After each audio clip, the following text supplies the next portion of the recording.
Hi guys, I'm Sam at the Quadruped Chiro. I'm just going to take you through the quadruped hip hinge and bear hip hinge, which are great techniques to try and improve your hip hinge whilst maintaining a neutral pelvis and neutral lower back, which is great for squats, great for deadlifts, anything like that. So you're going to come onto your knees and onto your hands, okay? So you want your fingertips to be pointed forwards, you want your hands underneath your shoulders, knees underneath your hips. We're going to find our neutral pelvis, neutral lower back. So tilt the pelvis backwards and forwards until you feel like you've got your neutral pelvis. And then again, we're going to aim to bring the upper back into extension without going into lumbar extension and anterior pelvic tilt. So we're going to keep that neutral pelvis, neutral lower back. Shoulders want to be active, so we're pushing the floor away with the shoulders, externally rotating and abducting.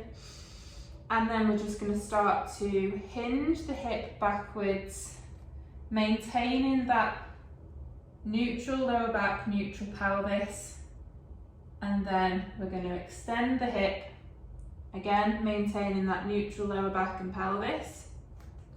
So what we don't want is to round as we're coming backwards and to extend as we're coming forwards. So we want to keep that neutral pelvis, neutral lower back throughout this range of movement. So controlling it and just thinking about any little micro movements that might be happening and just try and correct those. Okay, so the bear, you're going to curl your feet under, again, make sure you've got your neutral pelvis, neutral lower back, lengthening through the spine, push the floor away with your hands, so we're activating through the shoulders, make sure the neck is in a neutral position as well, so we're not just going into neck extension.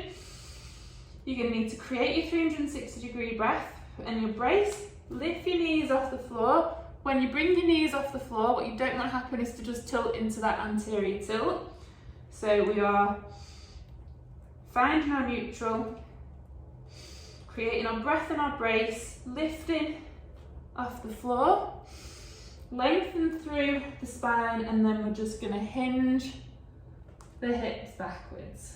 Again, trying to fold in the hip and not let this movement happen through the spine. And then slowly extend out of that position and down.